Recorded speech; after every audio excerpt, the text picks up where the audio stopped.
بسم اللہ الرحمن الرحیم۔ السلام علیکم ڈیئر اسٹوڈنٹس، اور you all I hope you will be fine. Dear students, آج ہم پڑھیں گے قرۃ العین حیدر کے ناولوں میں تانیثیت پر تفصیل سے ڈسکس کریں گے۔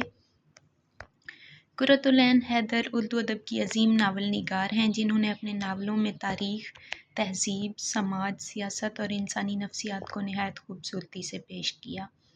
ان کے ناولوں کی ایک اہم خصوصیت عورت کی شخصیت، اس کے شعور، اس کی جد و جہد اور سماجی مقام کی عکاسی ہے۔ اگر قرۃ العین حیدر نے خود کو باقاعدہ تانیثی ادیبہ کے طور پر پیش نہیں کیا، لیکن ان کے ناولوں میں عورت ایک مضبوط، باوقار، باشعور اور خود مختار کردار کے طور پر سامنے آتی ہے۔ یہی پہلو ان کے ناولوں میں تانیثیت کی بنیاد فراہم کرتا ہے۔ تانیثیت کا مفہوم۔ تانیثیت سے مراد عورت کے حقوق، شناخت، آزادی، سماجی حیثیت اور مردانہ غلبے کے خلاف شعوری جدوجہد ہے۔ ادب میں تانیثیت اس بات کا جائزہ لیتی ہے کہ عورت کو کس انداز سے پیش کیا گیا ہے، اس کے مسائل کیا ہیں اور وہ اپنی ذات کی تکمیل کے لیے کس طرح جدوجہد کرتی ہے۔ قرۃ العین حیدر کے ناولوں میں تانیثی شعور۔ قرۃ العین حیدر کے ناولوں میں عورت محض جذباتی، کمزور یا تابع کردار نہیں بلکہ ایک مکمل انسان کے طور پر سامنے آتی ہے۔ ان کے ہاں عورت سوچتی ہے، فیصلہ کرتی ہے، محبت کرتی ہے، انکار کرتی ہے، بغاوت کرتی ہے اور اپنی شناخت قائم کرنے کی کوشش کرتی ہے۔ وہ عورت کو معاشرے کے فعال رکن کے طور پر پیش کرتی ہیں۔ ان کے نمایاں ناولوں میں تانیثیت کو دیکھتے ہیں۔ ان کا اہم ترین ناول ہے آگ کا دریا۔ یہ قرۃ العین حیدر کا شاہکار ناول ہے۔ اس میں مختلف ادوار کی عورت کو دکھایا گیا ہے۔ چمپا، کمال اور یہاں کملا نہیں تھا، کردار اور تھا، کمال الدین تو مردانہ کردار ہے۔ چمپا مردانہ کردار، کمال الدین اور دوسرے نسوانی کردار تعلیم یافتہ، حساس اور باشعور ہیں، وہ دکھائے جاتے ہیں۔ وہ صرف گھریلو زندگی تک محدود نہیں بلکہ تہذیبی اور فکری سطح پر بھی موجود ہیں۔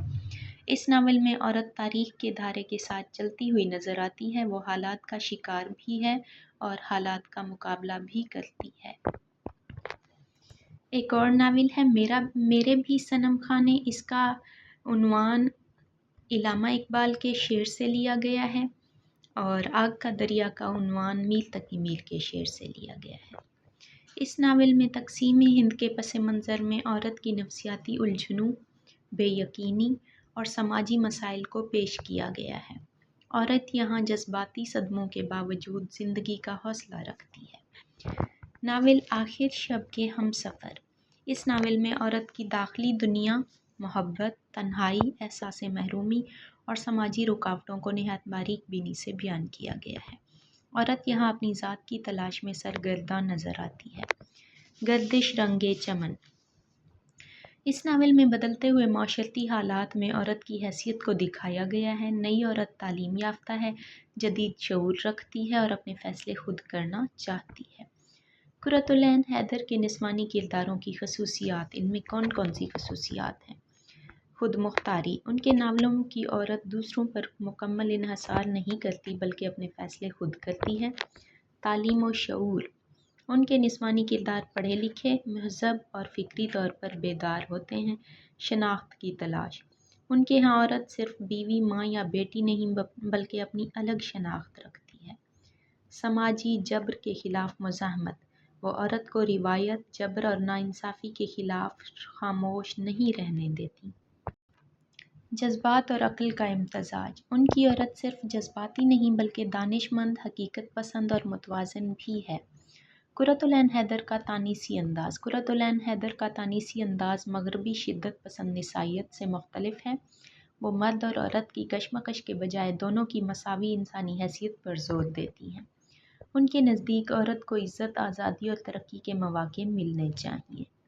اردو ناول پر اثرات۔ قرۃ العین حیدر نے اردو ناول میں عورت کے کردار کو نئی وسعت دی ہے۔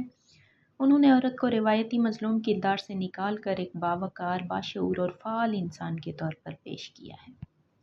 ان کے بعد آنے والی ناول نگار خواتین نے بھی اسی شعور کو آگے بڑھایا ہے۔ قرۃ العین حیدر کے ناولوں میں تانیثیت ایک اہم اور نمایاں پہلو ہے۔ ان کے ناولوں میں عورت باوقار، خود مختار، ذہین اور حساس کردار کے طور پر سامنے آتی ہے۔ وہ عورت کی شناخت، آزادی، احساسات اور سماجی مسائل کو نہایت فنی انداز میں بیان کرتی ہیں۔ اسی طرح قرۃ العین حیدر اردو ناول میں تانیثی شعور کی اہم نمائندہ ادیبہ ہیں۔ ان کے ناول عورت کے وقار، شعور اور انسانی عظمت کا خوبصورت اظہار ہیں۔ ڈیئر اسٹوڈنٹس، اگر میرے ان نوٹ سے آپ لوگوں کو کہیں بھی فائدہ ہو تو مجھے اپنی دعاؤں میں لازماً یاد کیجیے گا۔